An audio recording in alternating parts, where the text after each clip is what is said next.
Hey, it's Tommy Ady here.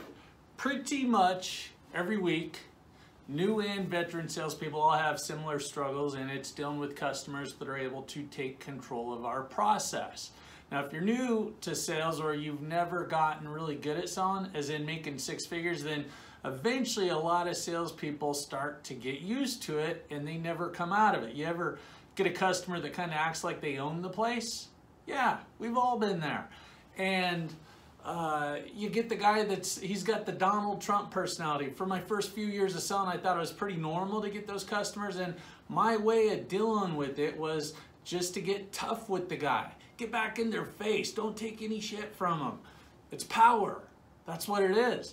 The customer's got some power, or they think they've got power, but then I'd get the power and I'd get frustrated, think that customers suck, and then my entire day would be screwed up from that one powerful, non-cooperating customer. You ever had that happen?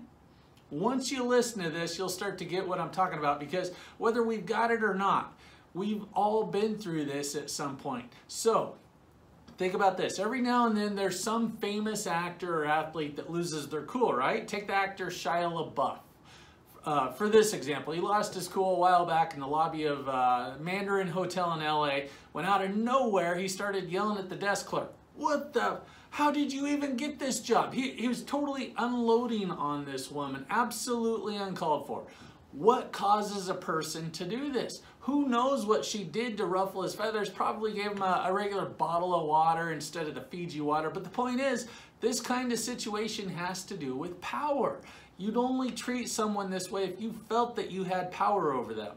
And of course, who has power and who doesn't will decide the fate of every deal. And if you give away your power, or if you don't have it in the first place, your deal is doomed to fail. It's gonna fail, as in you don't get the sale or there's no gross profit. So it's a mini commission. Tons of salespeople give away their power at the start of the greeting with some attention-seeking behavior. I used to do that myself. I know it sucks the life right out of you. For example, have you ever tried to create some small talk with someone by saying, "So, any plans for the weekend? How's the weather out there?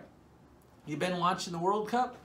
These kinds of statements are an attempt to gain rapport and receive validation.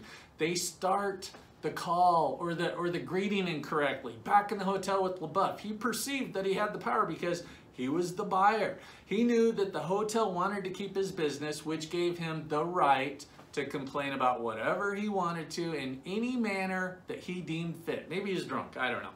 Further, he knew the employee had no authority or very little authority over him, therefore no recourse but to deal with his rant.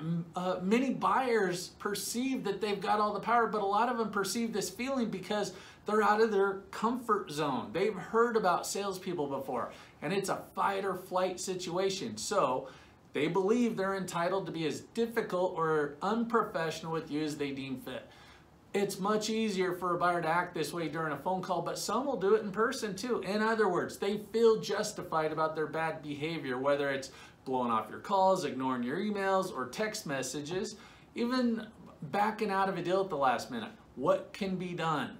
It's just the way sales works, right? Buyers have all the power, right? No, they don't.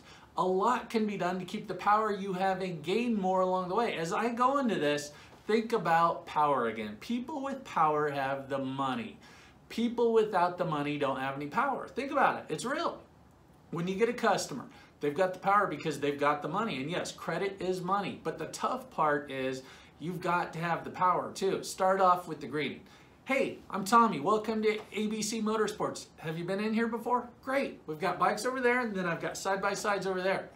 You looking for a side-by-side or a bike?" I'm starting the conversation off by taking control. That's power. I'm not going to start off by asking, "Is there anything I can help you with?"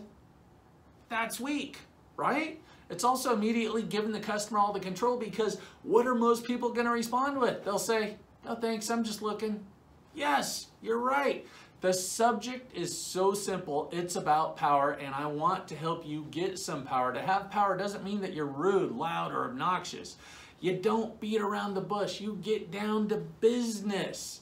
You're still interesting. You set appointments and you close deals. Your customers like you. That's powerful. How do you get power? You know what to say to make deals happen. So next time that you don't know what to say and you start making small talk to feel important, what could you have said to make a deal happen? Get over to instantphonescripts.com and get some scripts to help you out. Scripts, we've got them right here. New package that I just came out with. We've got secrets in there. They will teach you exactly what to say. I think that's about it for this one. Power. Pay attention next time somebody's rude out there. Why are they doing that? And there's a way that they could have handled it better. Pay attention to what you're saying. I'm Tommy Ady. Thanks for tuning in.